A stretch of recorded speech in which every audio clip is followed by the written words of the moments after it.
Welcome to the Living to 100 Club podcast. Here's our host, Dr. Joseph Cassiani.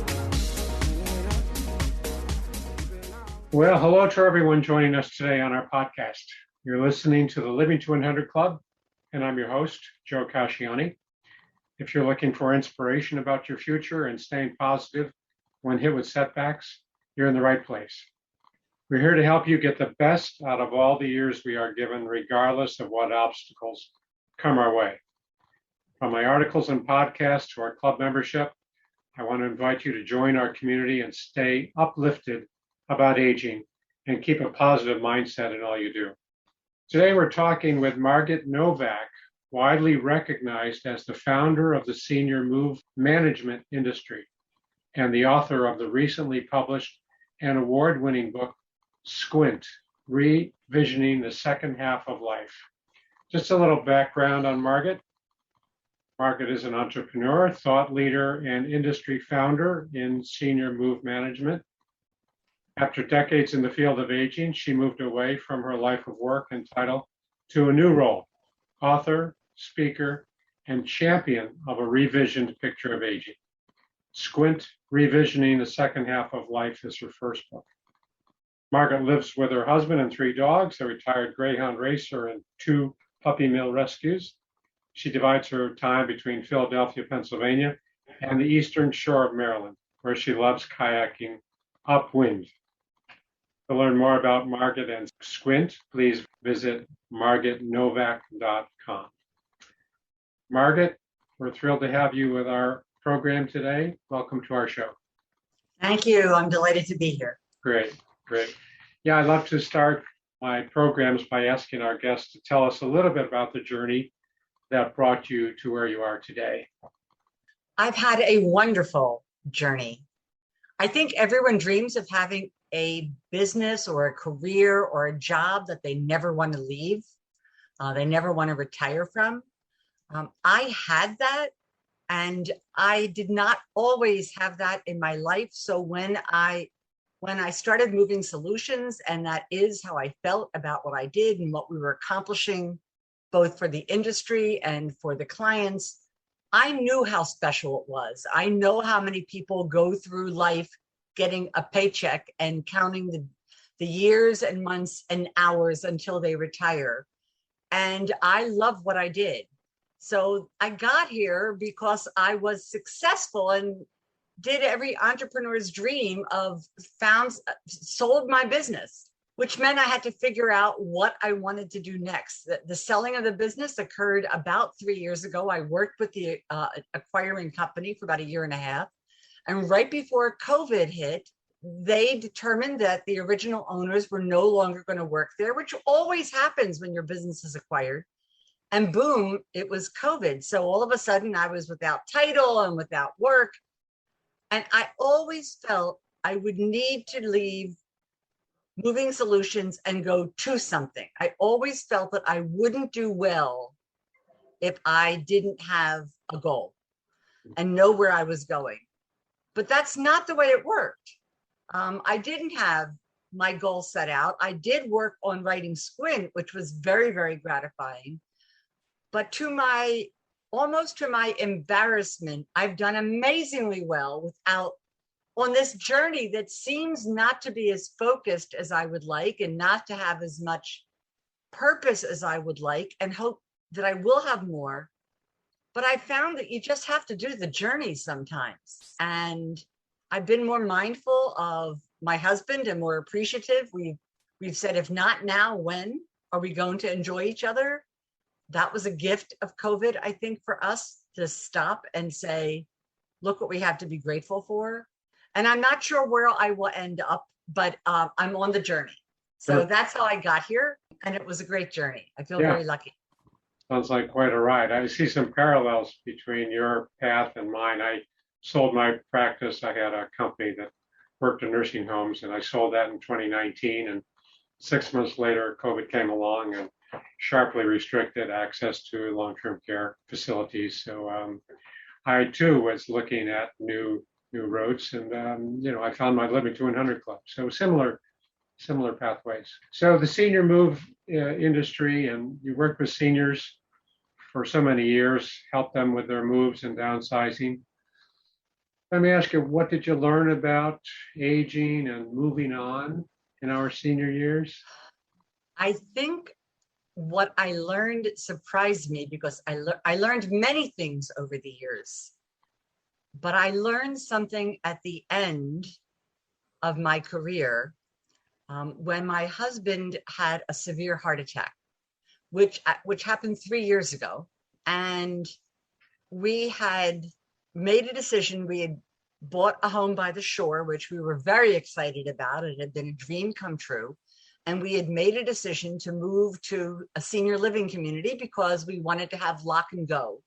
So we were downsizing our belongings so we could upsize our lives. It was the perfect lifestyle decision made for all the right reasons. What could go wrong?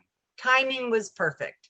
And then he had a severe heart attack, almost died. We didn't know for a while if he would live. And fast forward, he had a triple bypass, although he had a lot of comorbidities, but he's fine. He's doing great. We're both doing well. But the move occurred. We had committed to move to the community.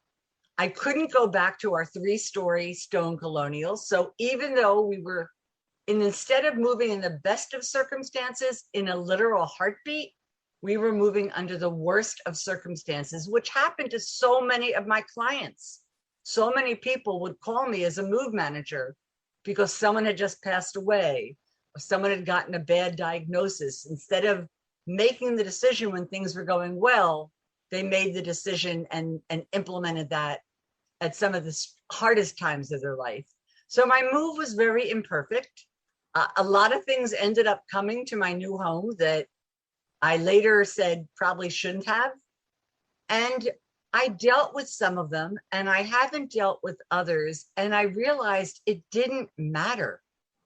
I got to my new home.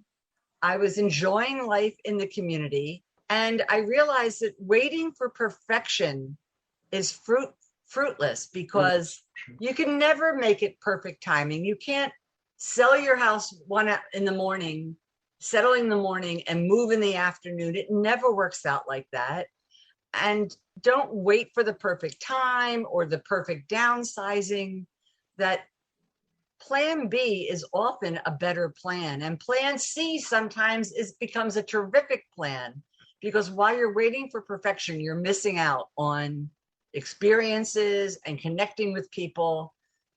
So I've learned no longer to say, is it the perfect timing? But do I want to lose this opportunity for an experience or a connection? And that's how I think about opportunities now. Like, I've never done that before. Why shouldn't I? Yeah, you've learned a lot of things about advising people with planning and plan A, go to plan B. So you applied some of that advice to yourself. You and your husband had to adjust. You thought you had the perfect plan, and now you're going to plan B or plan C. That's right. That's an important lesson. I can see that. That's an important lesson. We do need the plans, right? We do need to have them in place, but be prepared. And for people not to be so hard on themselves about what they have to do. I thought about the fact that I now participate in a virtual training program with 5 other people. And unlike the videos where people are smiling while they exercise, we grunt and groan. We make funny comments. So I could have gotten videos for free and done them at my own schedule, but it wasn't working for me. I just wasn't doing it. I joined this virtual training group where we actually are there. We Zoom, so we're together. We have the connection with other people, and I'm doing it. I'm meeting my fitness goals, and it hits me that a lot of people are going, I've got to accomplish this. I have to clean out my basement. I have to do this. They have to do it by themselves, and it's made me think, if you have to pay to get other outside help to do something, do it. I'm not ashamed that I'm paying for my personal training. I'm proud that I'm meeting my goals. It's reframing what you're doing to say, I don't have to accomplish everything on my own. I'm accomplishing my goal now. And if I'm not doing it the same way you accomplish your goal, that's fine. This is what works for me. A lot of it is about reframing, isn't it? It We is. can interpret an event in so many different ways, and how do we want to interpret that? How do we explain that to ourselves so we can reframe it from a negative to a positive kind of opportunity? Sure. So moving on is so difficult for many people who have to sell their homes unexpectedly or even anticipated to sell their homes. It's still hard to move on and give up those familiar possessions. What's the overriding message that you would offer to people who are, just kind of holding on to that current lifestyle and independence? Well, first, when people move to senior living communities, they're not giving up independence. Okay. There is some structure, but they are living independently. I think my guidance would be, most of us don't use our homes. We use we use the main bedroom, the kitchen, and a family room. And the rest of the home sort of goes for the ride in most cases. And the things around our home are not what makes our life rich. The people in our lives and the experiences we do are what enrich our lives. And things are not people. When I decided to part, I had kept a set of Rosenthal china for my mom for 40 years after she passed away. And it was her pride and joy. It was service for 16. It had a gold rim around it and a little dainty floral pattern. And all of that meant that it couldn't go in the microwave and it couldn't go in the dishwasher. So I never used it. And it finally hit me that I'm not honoring my mother by keeping her dishes in a box in the garage. So after 4 decades of just moving them along, I kept one serving piece and donated the rest to a thrift store whose purpose my mother would have felt good about. And I said, that's honoring my mom more than keeping something in the basement. Sure. Yeah, it's the memories, right? I read your book and we'll talk about it a little bit more, but I remember the story about the cake plate that you inherited from your mother and how important it was and how special it was, your favorite cake plate. Until it broke. It broke, yeah. And as you described it, it was the memory that offered. That was really the pleasure. That was really the joy. And not the material possession per se, not the object per se, but the memories that were involved with that event. So and interestingly, I don't hear people who have moved and downsized saying, woe is me, I really missed the 2 extra sets of dishes that I parted with. Woe is me, I don't have a fish poacher. Sure. Woe is me, I don't have a Dutch oven, 2 Dutch ovens anymore. No one is going around saying I miss those things. They're busy doing things. Yeah, the interesting story I heard, someone who moved from a large home into a senior living facility, and she had trouble giving up her possessions, her furniture, all of her belongings. And someone advised her, well, look, take pictures of those things, so you'll always have the pictures. And she said, well, I did just that. I took all the pictures, and I've been here for several years, and I haven't looked at the pictures once. But those pictures enabled her to let go. So they were a good, I won't use the word crutch, but they were a tool that helped her. Kind of a bridge. Yeah. Yeah, a bridge. Yeah, yes. Sure. I wonder if you could share some of the stories with our audience, some of the memorable stories, people you interacted with over those years with senior moves. We had lots of memorable stories, and I'll share 2 of them. Now, the bulk of the people that we moved were moving to independent living. One thing I always remember, this happened to be a move where we were helping clear out a home the father was not an independent. He was in memory care. And we saw on the wall what was a plaque from the patent office, US Patent Office. And I read it and it was kind of technical, but I looked at the daughter who was with us and said, did your father invent the pacemaker? And she said, one of the prototypes. And it really hit me that we are looking at one chapter in a very long book that has had some really exciting and important chapters. So those types of experiences helped us not see someone only in this phase of their life, but to understand how brilliant they were and what they had accomplished. Another favorite story is someone that I helped move into a senior living community in his early 80s. And he was very involved in directing the move and moved into a lovely 2-bedroom apartment with lots of wonderful things from his home. And I heard from him again about 18 years later when he called and he said, I would like help moving internally in the community because I'm in the building that's farthest from the dining room and the main areas. And I'm finding that I'm not going to it as many meals and I'm not going to as many activities. And he said, although I'm 100, I don't want my life to get smaller. And I love that at 100, his fear was my life is getting smaller. So we went to meet with him and we went over to the new apartment.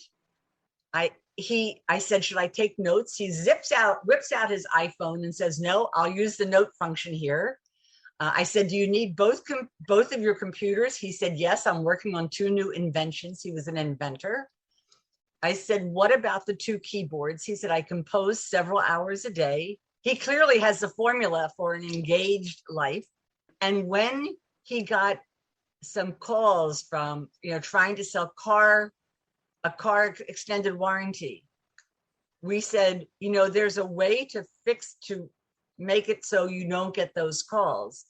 He hands us his phone and he doesn't say, do it for me. He says, show me how to do it. And we walked away saying, we want to be 100 exactly the way he is 100. And you could say, oh, he's got great genes. But he also, I use the expression, buys a ticket. He also stays engaged. He's taking responsibility at 100 to create an environment where he has easier access to things that he will find meaningful. He is living that life of engagement in part because he takes responsibility for creating an opportunity for engagement. And I think that's important as we get older. We have to be mindful of creating a structure that allows us to have meaning and fulfillment. We can't just say, I wish I had it. We have to take some responsibility. Yeah, no, I agree. It's, the notion of engagement, staying engaged is so important at any age. But to me, let's take the chronological age out of the picture, right? That's right. He's a 100-year-old man, but who cares? Because he's living his life fully engaged and he's learning and he's contributing and he feels good. He sees rewards in what he's doing and he contributes. And that's what's beautiful about this. It was. So that was one of my memorable stories. 10-year-old, sure. Yeah. So you shifted away from that senior move management and looking now at aging and positive aging. So tell us about the possibilities that lie ahead. What are some of the opportunities that we face post-retirement? I think the opportunities are to recognize what's out there and to create. I think the opportunity goes hand in hand with the responsibility and intentionality. As people get older, it's harder to make new friends. When I was young, I made friends automatically because we had kids the same age. I had my work friends, my work wives.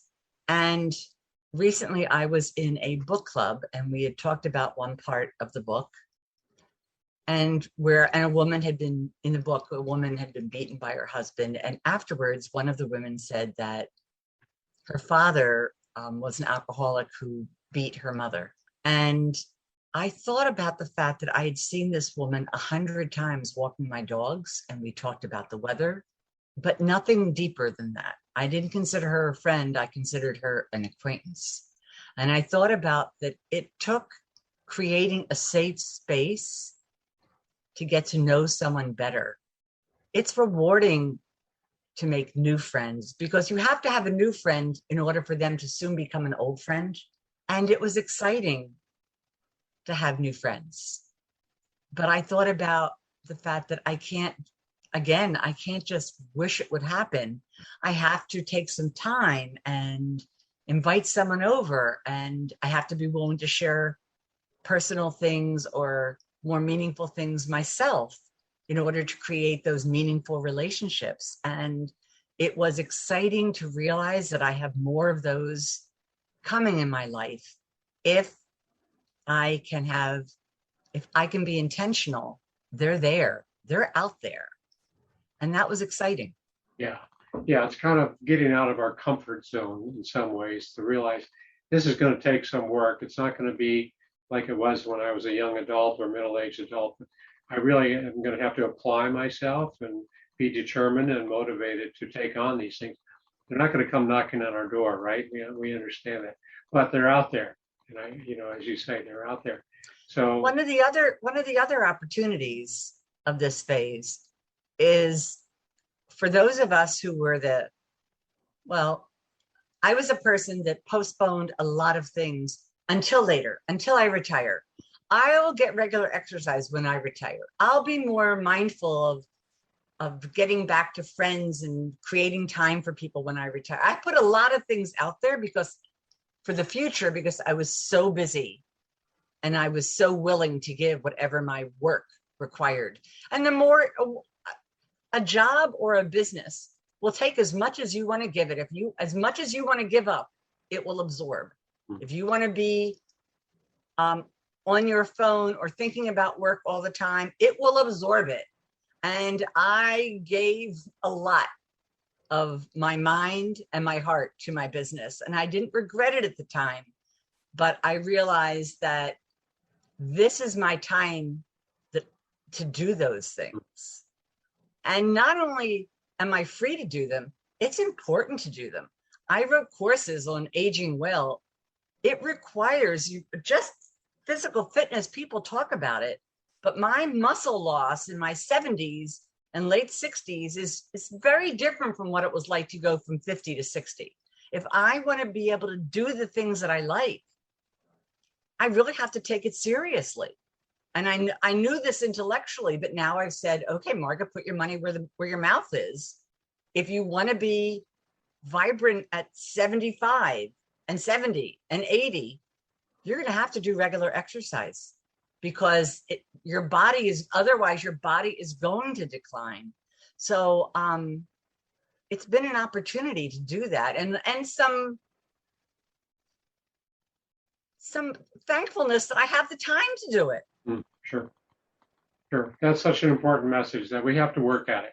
It's not going to be easy, and to stay healthy and vibrant and resourceful, it does take some work. And like I said a minute ago, that determination and motivation. Now, you also have talked about people who are depressed and not wanting to, they don't look forward to getting older. They don't look forward to aging and, aging in place or moving to another location. What kind of thoughts or recommendations do you have to maybe help those folks a little bit? Well, I think a lot of us have, I guess I call it internal ageism, our thoughts of what this phase in life means. And I think that brings on our sense of, I don't want to think about myself as being older or less capable. And internal ageism it affects the language we use. It's how we see ourselves.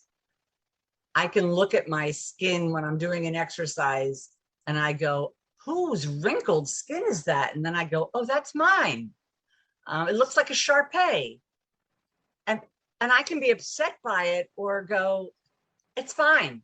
It is what it is. I think it's very hard when people are in chronic pain. I think that's very challenging. But for many of life's issues, it's whether you want to try to keep life big. When my husband needed a hip replacement about 6 months before he had the replacement, he said, we're not doing things and we're not going places because of how much my challenges in walking. He said, our lives are getting smaller. Let's get a mobile cart, a scooter. I was astonished, because if I had suggested it, I thought there was no way he would be receptive. So I instantly got on Facebook Marketplace, and a week later, we had ourselves a mobile scooter, and we were back on going to the boardwalk and taking the scooter on trips and doing things. And I see so many people who say, I would never do that, as if using a scooter is making some kind of statement. And to me, it makes a statement of, you want to be in control and you want to go places, so you found a way to accomplish that.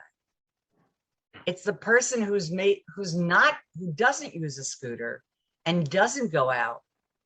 They're the one I feel badly about, not the person who does. Yeah, that's so important, because that idea of implicit bias or internal ageism, and how we hold on to those stereotypes about what aging means. And we know years ago, we used to think of aging as, decline, and we become frail and dependent and, needy and, requiring a lot of resources. And now that bias is going away, it's evaporating, and we're starting to see the positives. And let's celebrate aging, right? Let's look at these upsides and the opportunities. And I think that's really important for the person who feels depressed or discouraged or pessimistic about his or her future, because maybe they are wearing these blinders and all they see is what's wrong. And let's take the blinders off and let's look at the whole picture. There's a lot of good that comes with advancing years, as we talked about, the wisdom and the decision making, the judgment, all of that. I got a lot out of looking backward in writing Squint. And I think looking backward is a worthwhile thing for people to do as they get older, because it helps you have a lot more peace. You have a different perspective. And often people feel better about parts of their life when they look at it with this perspective they have today. So I do suggest that people take that time to think about some of the experiences in their life, the good ones and the bad ones, because so often you have a different perspective as you were older. And we can think about being young.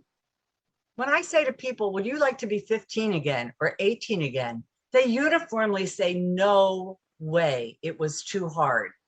And people my age are the happier than people who are younger. I mean, this is a generalization, but studies have shown that there's more satisfaction. If you said to me in my 40s, so-and-so doesn't like you, I would have been upset. Now I go, well, not everyone's going to like me. You just get more self-satisfied with who you are, saying, I'm probably not going to change. So I've learned to accept who I am. Sure. Yeah. And what you're talking about is that life review process, right? That we look back and we see a lot of our successes and a lot of our triumphs and a lot of our accomplishments. And those are important because it helps to put in perspective some of the struggles that we're facing today. We can see, well, we've succeeded in the past. This is Robert Butler's life review thinking. Right. We see those accomplishments and, okay, we can muster up that same strength today and probably get over the same hurdle. So that's important, looking back and to apply that to our future. Yeah. So tell us about your book, Squint. What prompted you to write the book? First of all, I like writing. I like the craft of writing. I like to write something and then edit it and say, can I make it tighter? Can I take out some extra words? Can I create juxtaposition that makes the sentences more interesting? So I like the craft of writing. And I had written blogs over the years and found that I really like telling stories that are part of larger stories. I found it satisfying, and I felt that I had some important things to say that would be available to people depending upon the things that resonated with them. So I looked at different parts of my life and different stories that came from memoirs or things with my business and grouped them into some logical sections and saw that they all related individually to some bigger themes. And I've had responses as people call me up or email me that different stories are what resonate with them. Two people were really struck by the chapter about medication management, where a really tiny change in my mother-in-law's medication regime really impacted how she saw herself. When she took 16 medicines every few hours, she saw herself as an ill person who couldn't go places and do things because she always had to take medicine. When her doctor grouped them into just 4 times a day, she could use a pill organizer, and she saw herself as less sick, and she started going out and doing more. And people have said to me, this is exactly what I'm experiencing with my mom or with my mother-in-law. In one story, I'm with a daughter who is continually correcting her mother. And I say, hi, Mrs. Smith, how long have you lived in your home? And she goes, 34 years. And the daughter goes, Mom, it's 35 years. And I see the mother's face falls, that she's misremembered something. And a few minutes later, the mother is taking me for a tour of her home, and she points to a picture and says, this is my daughter, Ellen. And the daughter goes, no, Mom, that's Sharon.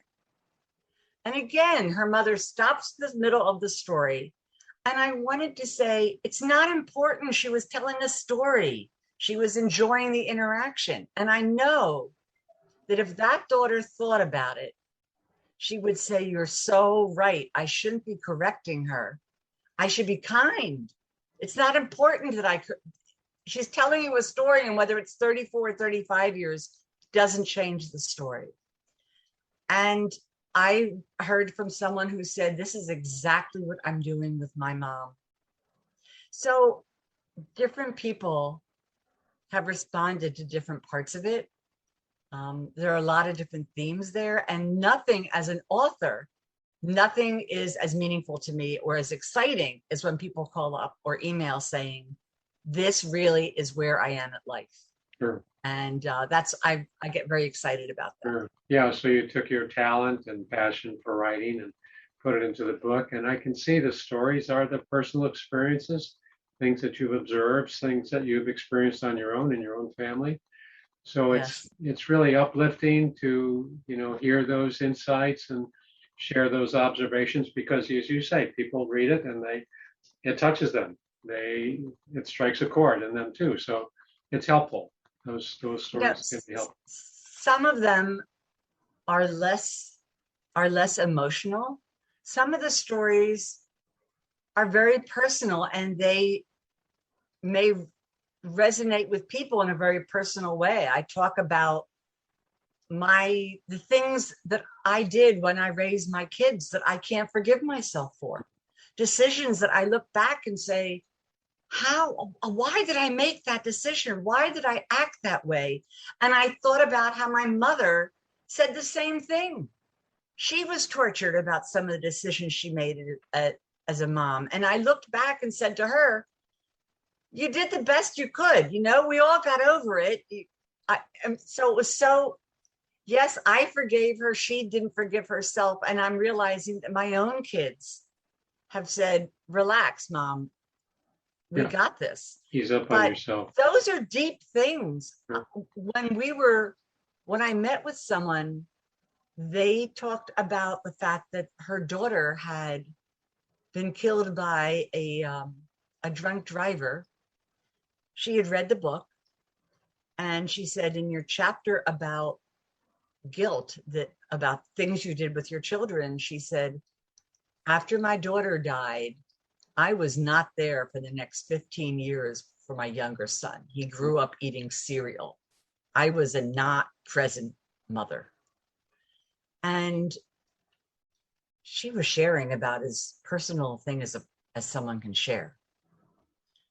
And the story is about saying it's okay to forgive ourselves. We did the best we could. But I felt really honored that she was willing to share that with me. Sure. Yeah, it's easy to look back and find fault with decisions we made or things that we did. As we know, at the time it seemed like the right thing to do, or we were dealing with our limited resources or whatever. It seemed like the only thing we could do. So it's easy to find fault and, finger point at what we did in the past. So yeah, that's good. advising people to let go of some of that. It's unloading Yeah. that burden. Yeah. Sure. Yeah. So it is a great book, by the way. I really enjoyed it, and really some very highly regarded reviewers of the book, and people that I respect and have seen over the years in their work. So it's a great book. I recommend it. We'll get to that toward the end, but let me ask you about this guide for book clubs. You have Created a discussion guide, and it's available on the website, and it has questions that will help prompt some people to look at some of the issues that are raised. Groups don't have to use that. I think this is a type of book where they'll fall into discussing it all by themselves. Sure. But it's available for anyone to download, and some people may like to download it before they read the book to give them some things to talk about. Okay. So any of our listeners who may be members of book clubs, that would be a good thing to take on for your group. So just quickly, how do you define revisioning our future? Do we talk about setting goals or creating a new vision of what we want? How do we create this new vision for ourselves? I don't know if it's about setting goals, but I think I use the concept of buying a ticket. There's an old joke, and the way I heard it is like someone saying, God, how come you never let me win the lottery? How come you never let me win the lottery? And God says, do me a favor, buy a ticket. You can't win the lottery if you don't buy a ticket, but maybe we can't. This is not about winning the lottery in life, but maybe it is. Having a successful and rewarding life now requires our being, I use the word intention, mindful. We have some responsibility. It does take some action on our part, some creating a mindset, creating a willingness. It was interesting. There are pressures about us that sometimes we're not aware of or don't want to even admit. In spite of all my years as a move manager, I never understood that people are also dealing with the disapproval of their friends when they make some decisions about how they're going to age. When we moved into a senior living community, all of our friends disapproved. Oh, maybe that's right for you. Maybe you're willing to give up independence. It's not right for us. And my husband said, how did we give up independence? The independence to mow? I mean, or people who have used a cane, and there's the first one among their friends who use a cane, and the rest disapprove of it. Now, fortunately, I think we're going to make progress with using hearing aids, because everyone's got something in their ears now hanging out, and your hearing aid connects to your phone and your Bluetooth, and you can do everything with your hearing aid. You can watch TV. So maybe because not hearing is an enormous barrier to being connected with people. But I think it's people who will say, I want to enrich my life in all the ways that I can do that. Yeah, to get out of those predictable, familiar places, and that we talk about comfort zones, and seeing that a little differentness is okay. Usually it's okay. I was at a ferry terminal. It was around 3:00, and they had a little wine bar. And my husband said, go get me a glass of wine. And I said to the woman, I guess I'll get two. And I said, I never drink at 3 p.m. And she said, well, lady, you're not young. Isn't it time you start? And I thought, well, yes, it is. There's another thing I haven't done in the past that I should start. So maybe I'm not saying you should drink a glass of wine at 3:00, but not be, oh no, I don't do that. Yeah. Because we get pretty into our routines. We do. But the unfamiliar, unpredictable is a little bit anxiety arousing, but it's also filled with new opportunities and new doors to open. So I always advocate, let's give up some of those familiar places and knock on some new doors. So we're just about out of time. Margit, what would you like our listeners to take away from our conversation today? I think there is opportunity. I know it's what you espouse and describe all the time. I hope you will get a copy of Squint. It's available in paperback or electronic on Amazon or in any indie bookstore. And look back at your life with different perspective, because it is rewarding and it's a great way to move forward. Yeah, to look forward, to keep looking forward. I always like the saying of Dan Sullivan, who's a professional speaker. He says, our future should be bigger than our past. I saw something the other day and it said, what if the most important thing that you do in your life you haven't done yet? Sure. Yeah, the past is important. Memories are great, but what do we have in store for tomorrow? Well, as I mentioned, we are out of time, but before we wrap up, I just want to remind our listeners about a few items. I'm pleased to announce a new co-sponsor for our podcast, A Mighty Good Time. Are you looking for ways to engage and stay active? Check out amightygoodtime.com. It's a one-stop shop for events and activities for those 50 and over. It's free to search and it's free to post. amightygoodtime.com. Also, there's a new offering on my website where individuals can arrange one-on-one coaching calls with me to discuss bouncing back from setbacks. How can we tap into our resilient self? How can we find ways to make it over those obstacles we face on our different journeys? Take a look at the Work with Dr. Joe tab on our website, livingto100.club. And also be sure to subscribe to our email list to receive our newsletter and other announcements. And finally, pick up a copy of my book on Amazon, Living Longer is the New Normal. I think that whatever age you're at, inspiration and a positive mindset can be put to good use. That's my message in the book. Margit, thanks so much for being a guest. For those who might want to contact you, how can they do that? They can go to margitnovack.com, margitnovack.com. And there's a contact button right there. Great. And an email address. And your book again, Squint, Squint, is available on your website and available on It is. Amazon. Well, one click. Yes. Great. Okay. It is. Well, thanks again. And thanks to everyone for listening to this episode. Hope to see you next time. Thank you.